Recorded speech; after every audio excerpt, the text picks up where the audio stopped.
بسم الله الرحمن الرحيم الحمد لله والصلاة والسلام على رسول الله أما بعد اللهم ربي يسر ولا تؤسر وتمم بالخير سبحانك لا علم لنا إلا ما علمتنا إنك أنت العليم الحكيم السلام عليكم ورحمة الله وبركاته hurmatli ustozlar va qarindoshlar biz o'tgangi darsimizda tavhidning muhimligi to'g'risida ikki dars so'zlab o'tgan ya'ni tavhidning muhimligi va tavhidda mustahkam turishning zarurligini bayon qilib o'tdik.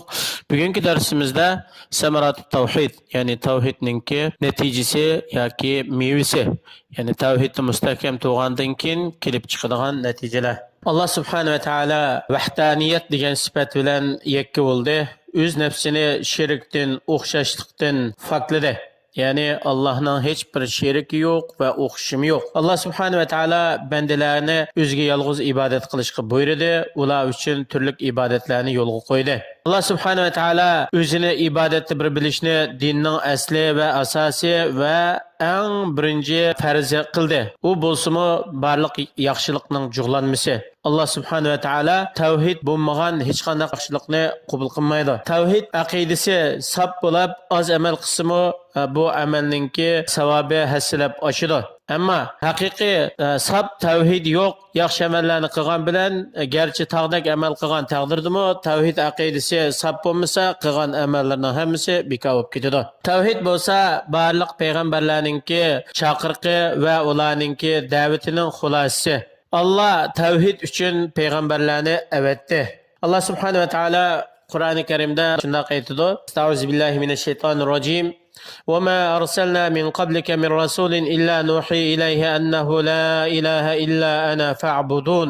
Yani Muhammed sallallahu aleyhi ve sellem sizden ilgiri biz her kandak bir peygamberine versak, o peygamberge şundak da vahiy kıldık ki, menden başka ibadetke layık hiç ibadet yok, mağlam ibadet kılınlar degen şu çakırık bilen peygamberlerine evettik. Allah'ın kitabideki ayetlerinin hemmisi bunu uçuk bayan kılıdı ve şu Allah'ın birliğine dalalet kılıdı. Ve Allah'ını birdep itiqat qilishning zarurligi, uningga berilgan ajr savobning ziyodligi yoki uning aksi bo'lib qolsa, uning keldigan azob kulfatninki qattiq bo'lganligi Qur'oni Karimda ochiq bayon qilingan. Alloh subhanahu va taolo o'zining kitobida tunji qitim buyurilgan buyruq yani kişilerini özgü ibadet kılışka tuncu buyurulgan ayet qaysi dese ya eyyuhan nasu ubudu rabbakumul-lezî halakakum. Ey insanlar ubudu rabbakum yani Rabbinlarga ibadet kılınlar degen vahiduhu Rabbinlarni bir deb yakki yegane deb hech qanday sheriki yo'q deb shunday ibadet kılınlar.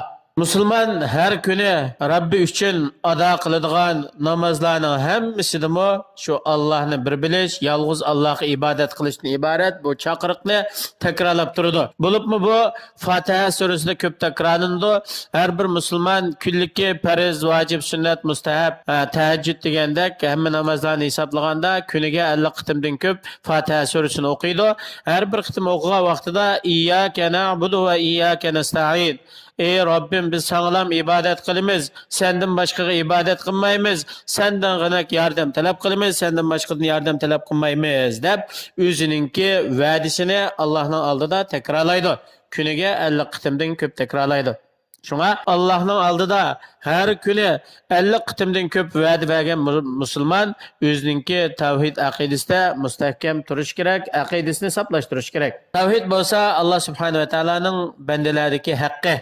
Ve şundakla teklifatlardan insanlığa tuncu qitim vacip bo'lgan narsa Allah'ını bir bilish, Allah'ını yalğızab ibadet qilishdan ibaret. Shuning uchun Payg'ambarimiz sallallohu alayhi ve sellem sahabalarni har qaysi rayonlarga avatgan vaqtida ularga oldi bilan shu yerdagi insonlarni Allah'ning birligi, Allah'ning yakkiligi, Allah'tan boshqa ibodatga loyiq hech qanday bir ma'budning yo'q ekanligini bildirishga, ya'ni tunji chaqiriq tavhid chaqiriqi bo'lishga buyurib avatgan. Mesela Peygamberimiz sallallahu aleyhi ve sellem Muaz ibn Cebel radıyallahu anh'unu Yemen'e avatgan vaqtida Muaz radıyallahu anh'u aytgan "Falyakun awwala ma tad'uhum ilayhi ibadetullah." Ularni tunji qitim seni chaqirdig'ining ibadetullah, Allohga ibadat qilish, Allah'ni bir deb yalğız Allohga ibadat qilish shuningga chaqirgan. Shuningdek inson dunyodan ayrilib qabrga qo'yilgan vaqtida insondan tunji qitim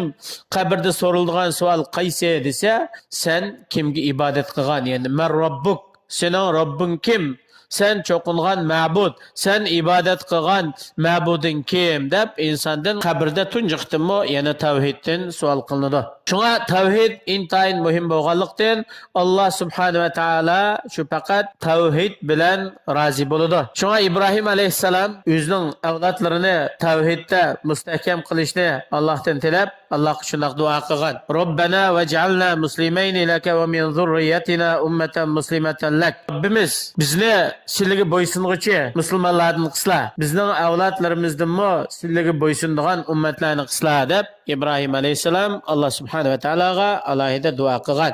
Ya'ni o'zini va barliq avlodlarini tavhidda mustahkam turg'izishni Allohdan tilgan. Shundaqla Yusuf alayhissalomni o'zining Robbiga duo qilib aytganki, "Tawaffani musliman va alhiqni bis solihin." Robbim, meni musulmon holatda, sizlarga bo'ysungan holatda vafot topdirsizlar, meni yaxshi kishilarning qatoriga qo'yasizlar. Payg'ambarimiz sollallohu alayhi vasallamni o'zininki ko'p o'qiydigan duosi ya muqallibal qulub thabbit qalbi ala dinik. Ey qalblarni o'rgichi Alloh, mening qalbimni sizning dinlaringizda mustahkam qilsizlar. Qalb deganning lug'at ma'nosi o'lib, jim turmaydigan, davolg'ib turadigan narsa degan bo'ldi. Chunki insonning qalbimi jim turmaydi, harakatlanib turadi. Shunga qalb harakatlanib turgandan keyin doim Alloh subhanahu va taolodan dilimizni, qalbimizni, vujudimizni tavhidga mustahkam qilishni so'rab turmasak, inson ba'zi bilmagan holatda ezib ketishning ehtimolligi bo'ladi. Shundaqla bu tavhid bo'lsa, payg'ambarlarningki o'zining avlodlari va o'zining ummatlariga qilgan tavsiya vasiyatlardan iborat. Va wassa biha Ibrohim banihi va Yaqub ya bani innalloha astafa lakumud-din fala tamutunna illa va antum muslimun. Ibrohim alayhisalom avlodlarga tavhid bilan vasiyat qildi. Ya'ni tavhidda mustahkam turish to'g'risida. Shundaqla Yaqub alayhisalomni bolalarga nasihat qilib, haqiqatan Alloh sizlar uchun bir dinni tanladi, to'g'ri dinni. Sizlar faqat musulmon bo'lgan holatda vafot bo'linglar. Ya'ni oxirgi hayotingizgacha Alloh sizlarga rozi bo'lib tanlagan dinda mustahkam turinglar. Payg'ambarlarningki prinsipi u dinni o'zining avlodlariga ta'lim berish, ulardan tavhid to'g'risida so'rash.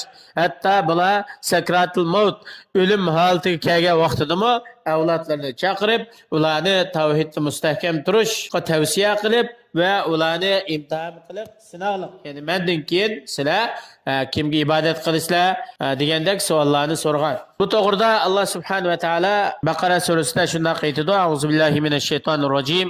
Am kuntum shuhada iz hadara Yaqub al-maut." Ya'ni o'z vaqtida Yaqub alayhisalomga o'lim hozir bo'lganda, ya'ni Yaqub alayhisalom sakratga tushgan vaqtida sizlar shu yerda shohid bo'lganmi? Yaqub alayhisalomning yonida hozir bo'lganmi? O'z vaqtida Yaqub alayhisalom o'zining o'g'illariga "Iz qala li banihi ma ta'buduna min ba'di." Mendan keyin sizlar nimaga ibodat qilisizlar? Yoki qaysi ilohga ibodat qilisizlar deganda ular aytgan: "Qalu na'budu ilahaka va ilaha abaika Ibrohima va Ismoila va Ishaqa ilahan wahida va nahnu lahu muslimun." Biz sening ilohing bo'lgan va sening otang Ibrohim, Ismoil va Ishoqning ilohi bo'lgan bir Allohga ibodat qilamiz. Biz Allohga bo'ysunuvchi, Allohga taslim bo'luvchi, Allohning buyrug'iga bo'ysunuvchi deb javob bergan. Payg'ambarimiz sollallohu alayhi vasallam kichik sahobalarga tavhiddan ta'lim berdi. Doim ularningki qalbining Allohga bog'langan bo'lishini, Allohdan boshqaga bog'lanmaslikni tavsiya qildi. Payg'ambarimiz sollallohu alayhi vasallam Ibn Abbas, ya'ni Abbas radhiyallohu anhu o'g'li Abdullah radhiyallohu anhuga shunday degan: "Ya g'ulam, inni uallimuka kalimatin ihfazillaha yahfazillaha tajidhu tujahaka. İza sa'alta fas'alillah va iza ista'anta fasta'in billah." Ravahu. Ey yigit, ey o'g'ilchaq, ben sana bir qancha so'zlarni o'rgatib qo'yaman. Bu so'zlarni esingda mahkam tut.